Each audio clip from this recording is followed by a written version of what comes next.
They're hooked up with the winner of the ARCA race this past weekend in Salem. Alex Bowman joins us. Hey, Alex.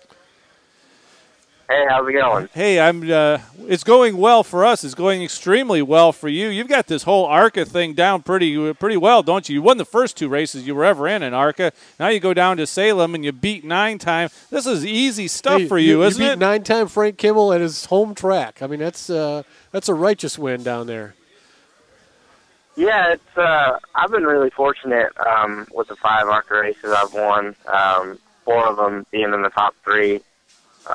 So it's been really cool. We've got a great group of guys put together this year with Cunningham Motorsports, and it's been really good to have St. Jude on board. And everybody works really hard at the shop, and they bring great race cars to the racetrack. So Salem, the car was perfect pretty much all day, and the only race we really haven't had a shot to win was really Daytona, and I mean, with the way that place works out, you never know. If we wouldn't have run out of fuel, something might have happened, and we might have had a shot. So it's just been really good here so far. Well, I know that you have said, and you just said here, how good of a team you have with Cunningham Motorsports guys and everything. And we talked to Jeff Hammond in the first hour of the show, and I asked him the question, how long does it take to get comfortable with a driver and a crew chief combination or a team combination? And it seems like, at least with you and with this group of guys, it didn't take you long at all to get comfortable with them. And the two of you, the group of you, seem to be on the same page from the get-go. Yeah, definitely. I think I'd worked with some of the people that we have over here in the ARCA races I ran last year. Bob, our car chief, was my car chief at Kansas when we won. And then some of our pit crew guys were with me at Madison, Wisconsin when we won. So that kind of helped the transition. And then Paul, my crew chief, he's really easy to work with. I think he's one of the best guys out there. He definitely knows what he's doing. And he has a ton of notes, and he's been to all the racetracks we go to. So pretty much wherever we go, we unload really, really strong. So it's honestly, it's been a really easy transition, and the guys are like one big family, so it's worked out really well. Was this race at Salem as easy as it appeared? Because I get the impression that it probably wasn't as easy of a race to win as what some people were thinking. And because it wasn't on TV, a lot of people didn't get to see it or hear it. Kind of run through the race from your perspective, you know, the highs and lows, if you would. Well, we started second. We qualified decent. I kind of messed up in qualifying. I think we had a shot at the pole, but we got the lead about 40 laps into it and drove away from the field pretty good there. We had a 12-second lead at one point, and honestly, we were just cruising. I mean, the car was dead on perfect and just kind of cruising around trying to keep a comfortable lead but not get in so much lap traffic to the point where we were going to risk getting the car torn up.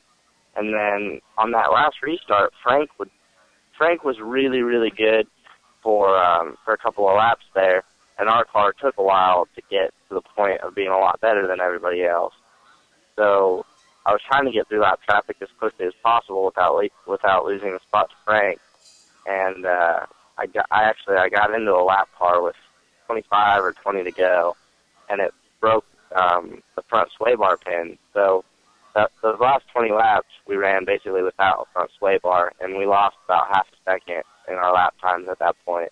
So I guess you could say it was easy for 180 laps, but for those last 20 laps, it was the hardest race I've ever driven because Frank, he's the man anywhere we go, and yep. I mean, Salem's his racetrack. So it was tough, and there's definitely no other color that sticks out in a rearview mirror like that neon green does on Frank's car. Did he give you a little bit of tapping here and there, kind of let you know he was back there, or didn't he ever get quite that close to you? He got within a couple car lengths a couple of times at different points going through lap traffic, but typically we were able to stretch it out to 5 to 10 car lengths above him, but it was tough. It was pretty stressful there. We're talking with Alex Bowman, who won the ARCA race at Salem this week. And what's the rest of 2012 hold for you as far as the ARCA series and other stuff that you're going to be doing? Well, we're going to try to do the full season in ARCA. We're getting more and more races funded as the season goes on. It's just tough. It's all about the money, but that's how it is for everybody. So we'll see how that goes, and then we're going to run 2 or 3 nationwide races towards the end of the year. So looking forward to that, and shoot, we just need to go win some more races, hopefully contend for a championship here in ARCA. Well, there's some guys that have won championships in the last few years ahead of you that have had pretty good success after they've left that series. So one of them, of course, last year, one of the Dylan that just I can never remember whether it was Austin or Ty. I keep getting them confused. But Ty's had a pretty good run in the truck series as well. So if that's what's ahead for you, then I think you're going to be in pretty good shape. But hopefully you get the whole thing funded. You'll end up with a ARCA championship, and then you can go from there. We'll continue watching. Best of luck at Talladega. Hey, thanks. I really appreciate it, and thanks for having me on. Yep, absolutely. Right, Alex Bowman. Hopefully we'll see Alex at Toledo Speedway in a few weeks. A few weeks. He will be there, that's for sure. So yeah. Always fun to watch the ARCA guys when they go to Talladega, because that is one of the huge races